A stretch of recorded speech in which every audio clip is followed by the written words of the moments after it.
BTech, BBA మరియు MBA కోర్సులు 15+ years experience ఫ్యాకల్టీతో పాటు ప్లేస్మెంట్ గ్యారంటీ. కిష్కింద యూనివర్సిటీ.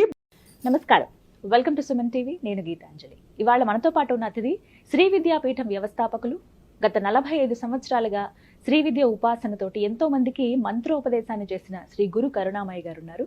వారితో మాట్లాడి కొన్ని అమూల్యమైన విషయాలు తెలుసుకుందాం. గురువు గారితో మాట్లాడదాం. గురుగారు నమస్కారం అండి. ఎలా ఉన్నారండి? చాలా నిజంగా అమ్మకే కృతజ్ఞతలు చెప్పుకోవాలి. మళ్ళీ మీ విలువైన సమయం మాకు కేటాయించినందుకు, ఈ అవకాశం దొరికినందుకు. ఎన్నో సందేహాలు చాలా అంటే అవన్నీ నివృత్తి చేస్తూ వచ్చారు. అవి చిన్న చిన్నవే అయినా చాలా పెద్దవి జీవితంలో. అలా చాలా వరకు ప్రేక్షకులు కూడా వాటిని విని ఆచరిస్తున్నారు, ఆ పూజలు అవి చేసుకుంటూ ఉన్నారు. అందులో భాగంగా మరికొన్ని ప్రశ్నలు మా ముందు ఉంచారు, అవి నేను మీ ముందు ఉంచుతున్నాను. ఇందులో భాగంగా వారాహి అమ్మవారు నవరాత్రులు ప్రారంభమవుతున్నాయి. ఎక్కడ చూసినా ఈ అమ్మవారి గురించే. వారాహి అమ్మవారు ఇలా అట తాంత్రికమైన పూజలు చేయాలంటారు కొంతమంది, లేదు సాధారణమైన పూజలు చేయాలని కొంతమంది. అసలు అమ్మవారు ఎవరు? వారాహి అనే పేరు ఎందుకు వచ్చింది? లక్ష్మీ అమ్మవారైనా, పార్వతీదేవియా, లేకపోతే సరస్వతీదేవియా, అసలు ఆదిపరాశక్త? ఇలా ఎన్నో సందేహాలు ఉన్నాయి. అసలు ముందుగా వారాహి అమ్మవారు ఎవరు? ఆవిడ విశిష్టత, ఆవిడ అవతార విశిష్టత తెలియచేయండి. మంచి ప్రశ్న అడిగారు. శ్రీ విద్యా పరంగా చూస్తే శ్రీ విద్యలో గణపతి, బాల, రాజశ్యామల, వారాహి, లలితమ్మ, ఈ దేవతలు ఒక్కొక్క దేవత ఉపాసన కొన్ని నెలల పాటు చేసుకుంటూ వస్తే ఈ దేవతల వల్ల, గణపతి ఉపాసన వల్ల మూలాధారంలో మనకున్నటువంటి భయము, అనుమానము తొలగిపోయి ఫోకస్ అండ్ కాన్సన్ట్రేషన్ వస్తుంది, శ్రద్ధ, ఏకాగ్రత. దానికోసం 3 నెలలు ఉపాసన చేయాలి, 3-4 నెలలు. తర్వాత బాల ఉపాసన చేస్తే మనకున్న కోపాలు అన్ని పూర్తిగా పోయేవరకు. అందుకే క్రోధ నాశిన్యే నమః అన్నారు, క్రోధ శమన్యే నమః అంటారు, లోభ నాశిన్యే నమః అంటారు. ఆవిడికి తెలుసు కోపం పూర్తిగా పోదని. అంటే ఈ కామక్రోధాలని కొంచెం అదుపులో ఉంచడానికి బాల ఉపాసన ఇక్కడ ఏమిటంటే భగవంతుని పూజ చేస్తే ఇది మాత్రమే కాదు, ఇది కూడా మారాలి అన్నది మనకు తెలుసుకోవాలి. రాజశ్యామల ఉపాసన చేసినప్పుడు ఇక్కడ ఉంటుంది అనాహత చక్రం. అక్కడ అన్కండిషనల్ లవ్, నిబంధన రహిత ప్రేమ. ఇది కష్టం ఈ రోజుల్లో. ప్రేమ అంతా నిబంధనమే. నా మీద ఏమాత్రం ప్రేమ ఉన్నా 5 గంటల ఇంటికి వచ్చేయండి, కండిషన్స్ పెడతాము, ఇది నిబంధనతో కూడిన ప్రేమ. అలా కాకుండా నిబంధన రహిత ప్రేమ, ఇంద్రియ నిగ్రహం. ఇక్కడ పోతే వారాహి ఇక్కడ వస్తుంది. ఈవిడ దండనాథ అంటారు, డిసిప్లిన్. అయ్యవారు నాన్నగారు, అమ్మవారు. ఈ అమ్మ ఎలా ఉన్నా ప్రేమించి అమ్మ ఈవిడ కొంచెం రూల్స్ ప్రకారం డిసిప్లిన్ లో. అందుకని వారాహి ఆజ్ఞాచక్రంలో ఉంటుంది. వారాహి అమ్మవారంటే కొంచెం భయపడతారు. ఎందుకు? మిగతా వాళ్ళు కూడా ఈవిడ ఉగ్రదేవత, అందువల్ల ఈవిడ పూజ చేయకూడదు అని చెప్పడం. దండనాథ పురస్కృత అని. నిజానికి వారాహి అమ్మవారు లక్ష్మీదేవి యొక్క ఇంకొక అవతారం. శ్రీచక్రం తీసుకుంటే మొదటి ఆవరణలో మధ్య లైన్లో 8 మంది మాతృకా దేవతలు ఉంటారు. 8 మంది అష్టమాతృకలు అంటారు. అంటే సప్తమాతృకలు విన్నాం. ఎట్లా తెలుస్తుంది? ఇది బ్రాహ్మి, మాహేశ్వరి, కౌమారి, వైష్ణవి, వారాహి, మాహేంద్రి, చాముండ, మహాలక్ష్మి. మహాలక్ష్మి ఇక్కడ ఉంటుంది మన కుడి పక్కనే ముందు భాగంలో, వారాహి ఇక్కడ ఉంటుంది. ఇద్దరు ఒక పక్కన ఉంటారు. మహాలక్ష్మి ఇంటికి కట్టిన తోరణాలలాగా, మామిడాకులు తోరణం, అరిట. ఇంట్లో వ్యాక్యూమ్ చేసుకోకుండా దుమ్ము దూరంలో ఉంది, బయట తోరణానికి ఉపయోగం ఉందా? ఈ ఇంట్లో దుమ్ము దోగరా ఉంది, బయట ఇలాంటి డ్రెస్సులు వేసుకుంటే ఏమైనా ఉపయోగం ఉందా?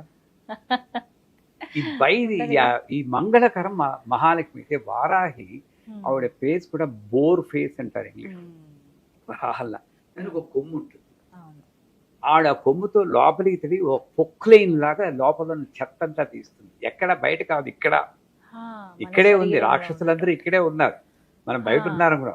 ఈ చెత్త తీసి బయట ఇక్కడ క్లీన్ చేస్తుంది. సో శుభ్రం చేసి లక్ష్మి, అశుభాన్ని తీసే లక్ష్మి వారాహి అయితే, శుభాన్ని తీసే లక్ష్మి మహాలక్ష్మి. ఇద్దరు మనకు కావాలి.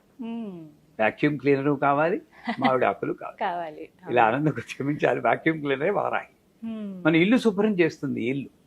కానీ శుభ్రం చేసేటప్పుడు మరి కొంచెం తప్పుడు అవుతుంది, లోపల చదువుతున్నప్పుడు బాధేస్తుంది. అంచేత ఏంటి, ఇది సాధారణంగా ఇది ఉపాసన చేయకూడదు. నాకు గుప్త నవరాత్రులు అని ఒక పేరు పెట్టాడు. గుప్త నవరాత్రులు అంటే ఏంటి, ఎవరికీ తెలియదు, అనాదిగా మరుగుపడిపోయింది. అంతేగాని గుప్తం అంటే ఎవరో గుప్తంగా చేసుకోవాలి అని అప్పుడు లలితా సహస్రనామం కూడా లలిత రహస్యనామ సహస్ర స్తోత్రం అంటారు. అని గుసగుసగా చదవండి, పైకి చదువుతారు, ఎవరు చదువుకోడు. ఇది ఏంటంటే పైన మీనింగ్ తీసుకుంటున్నారు. రహస్యనామం అంటే బిందు తర్పణ సంతుష్ట అంటే పైకి కనబడి అర్థం ఒకటి, లోపల కనబడి అర్థం ఒకటి. ఆ మూల ప్రకృతికి వెళ్ళాలి అని చెప్పి. అంటే వారాహి అంటే ప్రత్యేకించి వేరే ఉగ్రదేవత కాదు, ఆ మహాలక్ష్మి ఈ వారాహి. ఇది అనాదిగా తాంత్రికానికి వైదికానికి ఉన్న ఒక పోరాటమే. వైదికంలో ఒక నియమము నిబద్ధత, ఇలా వీళ్ళే చేయాలి వాళ్ళే చేయాలి ఇలాగే చేయాలి, అది కరెక్టే, అదొక స్కూల్ ఆఫ్ థాట్. కానీ తాంత్రికం అనేటప్పటికీ సినిమా వాళ్ళ పుణ్యం ప్రకారం తాంత్రికం హామ్ రూమ్ అనే మాంత్రికులు చేసేదే తాంత్రికం అంటారు. తంత్రము అంటే పద్ధతి, సంస్కృతంలో తంత్రం సర్వ యంత్రాత్మిక సర్వతంత్రాత్మిక సర్వమంత్రాత్మిక, సర్వతంత్రం అంటే అన్ని పద్ధతులు. ఇదే పద్ధతి అనుకుంటే అదొక రకం. ఇదేంటి, నీ మనస్సు ఉంటే చాలు, భక్తి ఉంటే చాలు, ఎలా ఉన్నా సర్వకాల సర్వావస్థలందు మంత్రం పఠించుకో అనేది తాంత్రికం. నువ్వు అన్నం తినకుండా చేయాలి, ఈ బట్టలు వేసుకునే చేయాలి అనేది ఒక రకంగా వైదికం.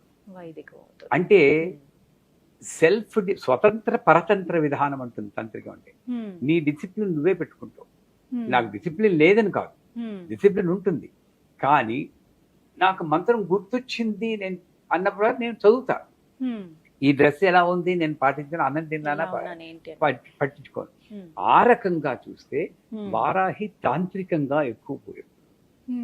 అందులో ఈ రోజుల్లో ఎందుకు పాపులర్ అయింది అని మీరు అడుగుతున్నారు. కలియుగంలో ఇలా వెళ్ళిపోతూ ఉంది ధర్మం, కల్చర్ వాల్యూస్ పడిపోతున్నాయి. పూర్వకాలంలో అనకూడదు కానీ విడాకులో అన్న శబ్దం నేను నా చిన్నప్పుడు వినలేదు. ఈ రోజు ఆ శబ్దం వినకుండా రోజు గడవట్లేదు. అది చింతించాల్సిన విషయమే. ఈ వారాహి దేవత ఈ రోజుల్లో కావలసిన దేవత వారాహి. ఎందుకంటే ఆవిడ 3 సందర్భాల్లో మనకి బాగా అవసరం. ఒకటి మ్యారిటల్ బ్లిస్, దాంపత్య సంబంధాలు తగ్గిపోతున్నప్పుడు వారాహి దేవత ఉపాసన ఎంతైనా మంచిది. వారాహి దేవత ఉపాసన అంటే పెద్ద మంత్రం చెప్పుకున్నా, మంత్రం విన్నా సరే ఆవిడ రక్షిస్తుంది. ఎలా రక్షిస్తుంది? భర్తను వారిని మార్చేసి కాదు, వాడు అలాగే ఉంటాడు, ఈవిడ అలాగే ఉంటుంది, నేను అడ్జస్ట్ అవుతాను. ఈ పరిస్థితులకి అడ్జస్ట్ అయ్యి శక్తిని ఇచ్చేది వారాహి. So marital bliss. రెండోది క్రానిక్ ఇల్నెస్ అంటారు, దీర్ఘకాలిక రోగాలు, నేను తెలియకుండా రోగాలు ఎలా పట్టి పీడిస్తుంటే దానికి కూడా వారాహి. అందుకే సర్వదుష్ట ప్రదుష్టానం అనేది సర్వరోగ ప్రరోగాణం అని మార్చి చదివితే బ్రహ్మాండమైన రోగాలు తగ్గుతాయి. అది. మూడోది కోర్టు కేసులు, లీగల్ ఇంప్లికేషన్స్ లో ధర్మం మన పక్క ఉంటే అక్కడ కండిషన్ ఉంది. అధర్మంగా ఉంటే నేను జయించింది, ధర్మం మన పక్క ఉంటే వారాహిదేవి రక్షిస్తుంది. ఇంత ప్రయోజనం ఉంది కాబట్టి, కలియుగంలో ఇంత అవసరం ఉంది కాబట్టి వారాహిదేవి ఇప్పుడు పైకి వచ్చింది. వీళ్ళు పాపులరైజ్ చేయలేదు, ఆవిడ అనుకుని ఈ కాలంలో నేను అనుగ్రహిద్దాన్ని ఆవిడే పైకి వచ్చింది. ఇంతకుముందు వైభవ లక్ష్మి అని చెప్పేసి కొన్నాళ్ళ పాటు అవన్నీ చేశారు. ఇప్పుడు మళ్ళీ మళ్ళీ వచ్చాయి. ఇప్పుడు వారాహి అంటే ఏ సమయానికి ఎవరికి అవసరం ఉందో ఆ రూపంలో అనుగ్రహించి ఆ తెల్లే ఇన్ని రూపాల్లో. అలా వారాహి ఆవిడే అనుకుంది రావాలి, పూజ చేయించుకోవాలని. అయితే పూజ నియమాలు చాలా మంది తెలుసుకోవాలనుకుంటున్నారు. ఇప్పుడు నవరాత్రులు రాబోతున్నాయి, జూలై 6వ తారీఖు నుంచి ప్రారంభం అండి. అసలు ఏ విధంగా చేయాలి? అమ్మవారిని ఎవరు కొలవచ్చు, ఎవరు దూరంగా ఉండాలి? ఇది కూడా ఒక ప్రశ్న. ఇంట్లో పూజ చేసుకోవద్దని కొంతమంది, కేవలం ఆలయాలు ఉన్నప్పుడు, పీఠాలు ఏమైనా ఉన్నప్పుడు అక్కడికి వెళ్ళి చేసుకోండి అని. ఇంటి దగ్గర అయితే మళ్ళీ ఆ దుష్ప్రభావాలు కూడా ఉంటాయి, మీరు సరిగ్గా చేయకపోతే అవి కూడా ఎదుర్కోవాల్సి ఉంటుందని ఇలా కొన్ని సందేహాలు అడిగారు. వాటి గురించి వివరణ. ఇంట్లో పర్సు పోయింది అనుకోండి, ఊళ్ళో వెతుకుతారా, ఇంట్లో వెతుకుతారా? ఇంట్లోనే వెతుకుతాం. ఎక్కడ ప్రాబ్లం ఉందో అక్కడే సొల్యూషన్. అంతే. ఇంట్లో గొడవలు ఉన్నాయి, మనశ్శాంతి లేదు, నేను గుళ్ళోకి వెళ్ళి పూజ చేసుకుంటే ఎలా అవుతుంది? ఈ వారాహి దేవత ఎక్కడ ప్రాబ్లం ఉంటుందో అక్కడ సాల్వ్ చేసి దేవత అది. మనకేమిటి, ఈవిడ ఉగ్ర దేవత, ఈవిడ ఇంట్లో చేయకూడదు, మరి బెజవాడ కనకదుర్గ కూడా మహిషాసుని సంహరించినప్పుడు ఇలా పెట్టింది. ఆవిడ పూజ చేసి నరసింహస్వామి ఈవిడ కన్నా భయంకరంగా సింహాకారంలో ఉంటారు. అటువంటి నరసింహస్వామిని కూడా ప్రహ్లాదుడు భయపడకుండా ఇలా ప్రార్థించేటప్పుడు ప్రసన్నవదంతో ఉన్నాడు. మనకేమిటంటే ఈ ఉగ్రం చూసేటప్పటికీ అది ఎవరి మీద ఉగ్ర స్వరూపం చూపించింది అన్నది మనం మర్చిపోతున్నాం. విశుక్ర ప్రాణహరణ వారాహి వీరనందిత అంటుంది లలితా సహస్రం. విశుక్రుడు అంటే ఎవడు? శుక్రం లేనివాడు విశుక్రుడు.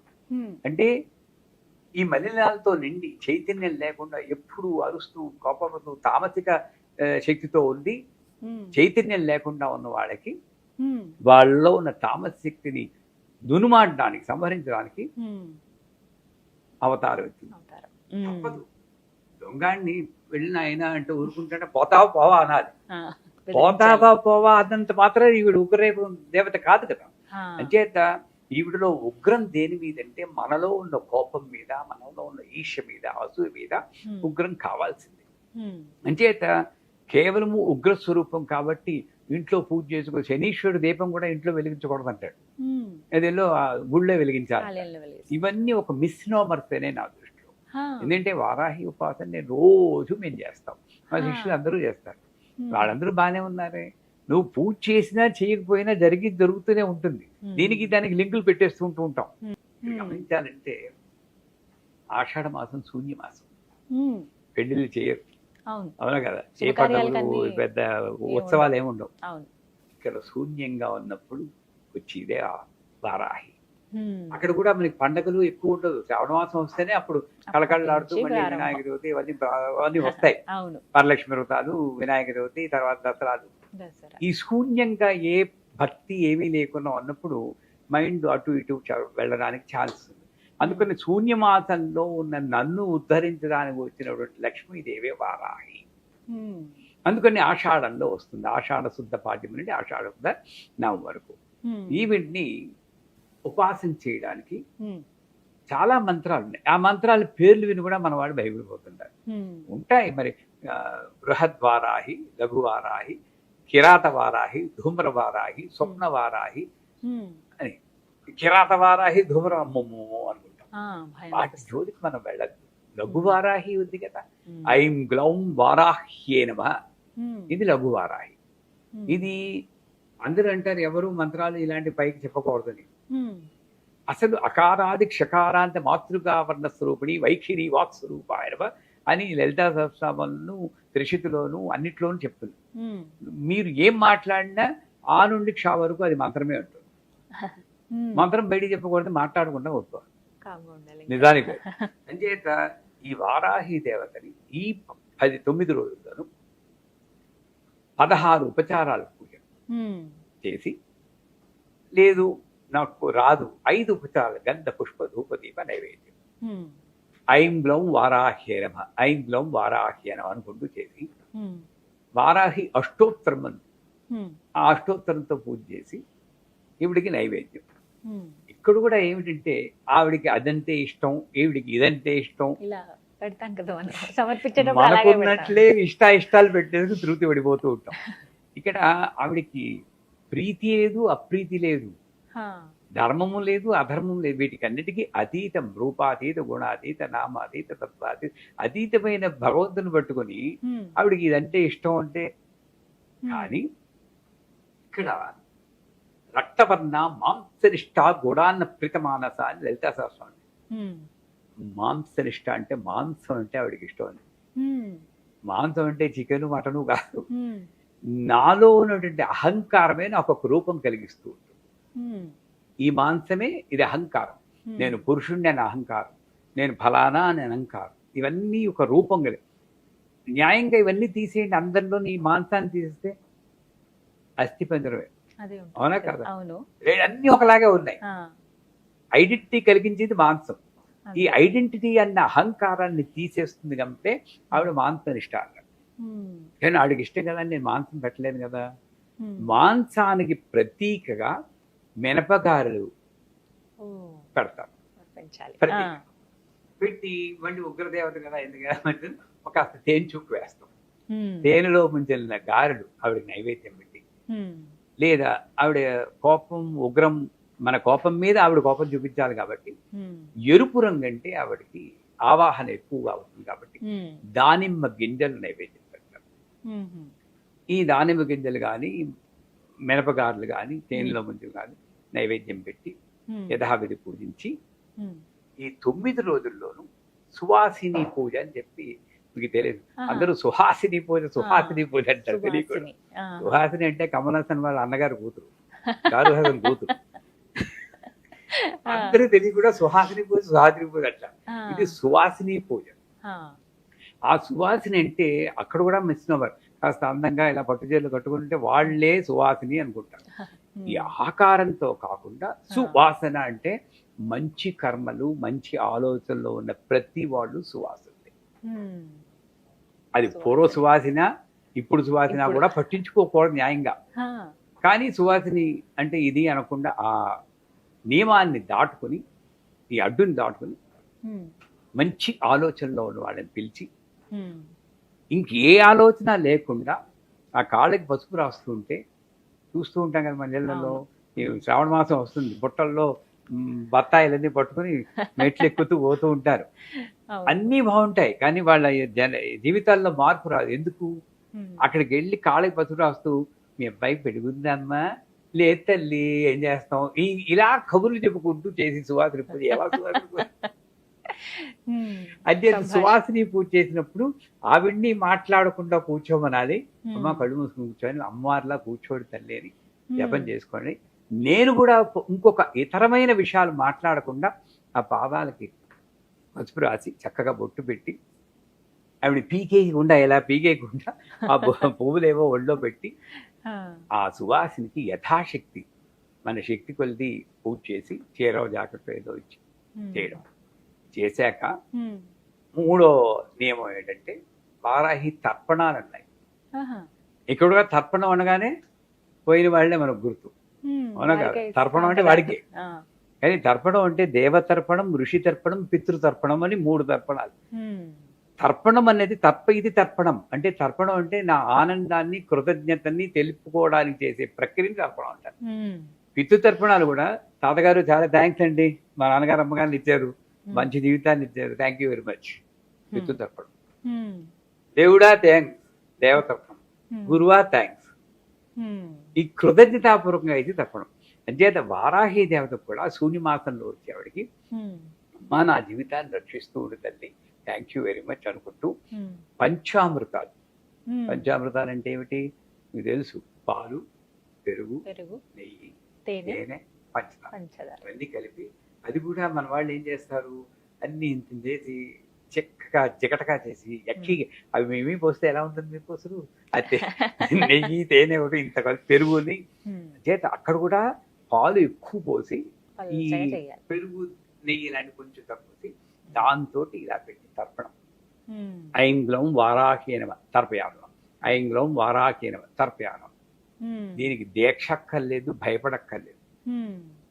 ఆవిడ మరీ కోపం నరికేస్తుంది రకమన్, అంతకన్నా గొప్ప అదృష్టం ఏముందమ్మా ఆవిడ చేతితో తేవడం కదా. ఈ రకమైన ధైర్యం ఉంటేనే నీకు ధీరాధీర సమర్జిత అంటుంది అమ్మవారు. ఈ ధైర్యం ఉంటేనే దొరుకుతుంది. హిందీలో కూడా దిల్వాలే దుల్హనియా లే జాయేంగే. నువ్వు దిల్వాలేవా లేక అధీరుడు వాళ్ళది దుల్హన్ నీకు దొరకాలా లేదా అని నిర్ణయిస్తుంది. ధైర్యంగా నువ్వు పూజ చేయి. ఐంగ్లం వారాహినం తప్పేయాలి చేసి చివరగా కండిషన్ ఏంటంటే, ఉత్తప్పుడు ఎలాగా అందరి మీద అరుస్తూనే ఉంటాం, ఆ 9 రోజులైనా కాస్త నోరు అదుపులో పెట్టుకుని ఎవరి మీద అరవకుండా శాంతి. ఇది చాలా కష్టం. బూర్లు పులిహార్లు ఎన్నైనా చెప్పి ఇలా పూజ చేస్తున్నప్పుడు కూడా ఏదో ఒకటి ఉంటుంది.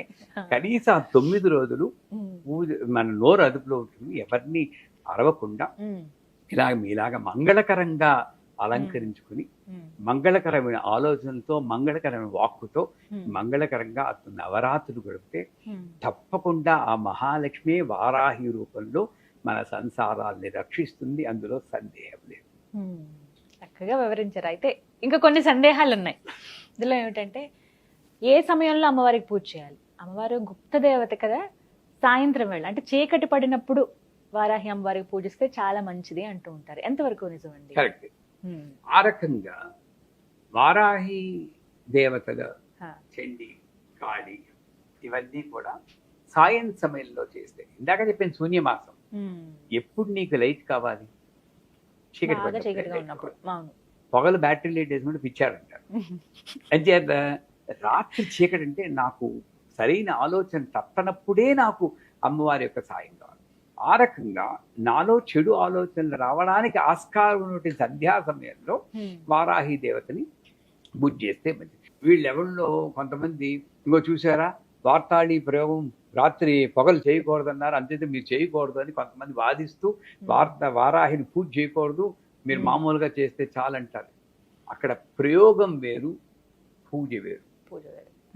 వార్తాళి ప్రయోగం పగలు పనికిరాదు నేను అంటాను. ప్రయోగం అంటే ఏదో సాధించడం కోసం చేసి, కానీ నేను ప్రేమతో చేస్తాను అనుకున్నప్పుడు ఎప్పుడు చేసినా పర్వాలేదండి. సర్వకాల సర్వావస్థ లేదు, జపింపదగిందే నామం. కానీ విశేషంగా నాకు ఫోకస్, కాన్సన్ట్రేషన్ ఉండి ఫలితాలు రావాలంటే సాయం సమయంలో ఈ వారాహి పూజ చేస్తే చాలా మంచిది. అలాగని రాత్రి అందరూ పడుకున్నప్పుడు రామ్ రీం రూమ్ అని కేకలు పెట్టారంటే అది మంచిది కాదు. మరి అర్ధరాత్రి కాదు, ఏదో సాయం సమయంలో, సూర్యాస్తమైన సమయంలో వారాహి దేవతని పూజ చేస్తే చాలా మంచిది. అలాగే ఫోటో అమ్మవారి పటం పెట్టుకుని పూజ చేయాలంటారు. సాధారణంగా ఏంటంటేనండి, ఏదైతే ఉంటుందో దేవుడి గది, అక్కడ అమ్మవారి ఫోటో ఉంటుంది, అక్కడ డైరెక్ట్ గా దీపం పెట్టేసి అందరు దేవుళ్ళతో పాటు చేయాలా, సెపరేట్ గా పీఠం పెట్టుకుని అలా అమ్మవారిని పూజిస్తే మంచిదా? వారాహి దేవత అన్నా, లక్ష్మి అన్నా, సరస్వతి అన్నా, దుర్గన్న అన్నీ ఒకటేనర్రా. ఈ సందేహాల నుండి బయటపడాలి. అమ్మవారు 11వ చాప్టర్లో 10వ చాప్టర్లో చెప్తుంది, ఏకైవాహం జగత్యత్ర తృతీయా కామమా పరా పశ్యేత దుష్ట అని ఆ రాక్షసుని తిరుగుతుంది. రాక్షసు అంటాడు, బ్రాహ్మీ మాహేశ్వరి ఇంతమంది ఆడవాళ్ళని పెట్టుకుని యుద్ధం చేస్తున్నావు, ఇల్లుంటే ఒక్కదాన్ని రా నేను చూసుకుంటానంటాడు. పిచ్చాడా, వీళ్ళందరూ నేనేనరా, నా విభూతులే వీళ్ళందరూ. ఆ లెక్కకు వస్తే స్త్రీలందరూ నా విభూతులే అంటారు. ఆ ముక్క మొగాళ్ళందరూ పాటిస్తే ఎప్పుడో బాగుపడుతుంది లోకం. స్త్రీలందరూ నా విభూతులే అని చెప్పింది అమ్మవారు. ఆడవాళ్ళ రూపంలో ఎవరొచ్చినా అమ్మవారి స్వరూపమే. అలా అన్నప్పుడు వారాహి దేవతను మాత్రం సెపరేట్ గా పెట్టుకుంటే వెలేసినట్టు అవుతుంది. నాకు ఎక్కడ కన్వీనియంట్ గా ఉంటుందో, ఏది పూజలు అక్కడే ఆ ఫోటో పెట్టుకుని, అసలు ఇన్ఫాక్ట్ మాకు సమస్యలతో మెసేజ్లు పంపిస్తూ ఉంటారు. మేము వాళ్ళకి ఒకటే చెప్తాం, వారాహి ఫోటోది పెద్దది ఎన్లార్జ్ చేసి, మీ సమస్య ఎంత పెద్ద అయితే అంత ఎన్లార్జ్ చేసుకోండి, 3 అడుగులు 2 అడుగులు చేసి లివింగ్ రూమ్ లో పెట్టండి. అంటే టీవీలో ఎక్కడో అది అప్పుడప్పుడు మనం చూస్తూ ఉండాలి. ఎక్కువ సార్లు మన దృష్టి వాటినే పడాలి. పూజ కూడా అక్కర్లేదండి నిజంగా. ఆ వారాహి మంత్రం ఉంటుంది, ఈ మంత్రంలో ఉంటుంది నాదం ఉంటుంది. ఈ నాదం బ్రెయిన్ వేవ్స్ మన సిగ్నల్స్ పంపించి ఆ మనిషిని మారుస్తుంది. ఇది చేస్తే చాలంటాం. చేత వారాహి పూజని ఫోటోనైనా సరే మీరు పూజ గదిలోనే పెట్టుకోండి, అక్కడే చేయండి. కాకపోతే ఎవరైనా నలుగురిని పిలిచి చేయాలనుకోండి, పూజ చిన్నదనుకోండి, అప్పుడు బయట పెట్టుకోండి, పర్వాలేదు. కానీ వారాహి ఉగ్రదేవత కదా, ఆవిడ బయట పెట్టాలి అని వెలేది మాత్రం చాలా. ప్రతినిత్యం పఠించవలసిన మంత్రం ఏమిటండి అమ్మవారిది? అమ్మవారిది సులభంగా అందరికి భయం లేకుండా ఐం హ్రీం శ్రీం శ్రీమాత్రే నమః చాలు. ఈ పర్టికులర్ గా ఈ టైంలో ఆవిడ వారాహి రూపంలో ఉంటుంది కాబట్టి ఐం గ్లౌం వారాహి నమః.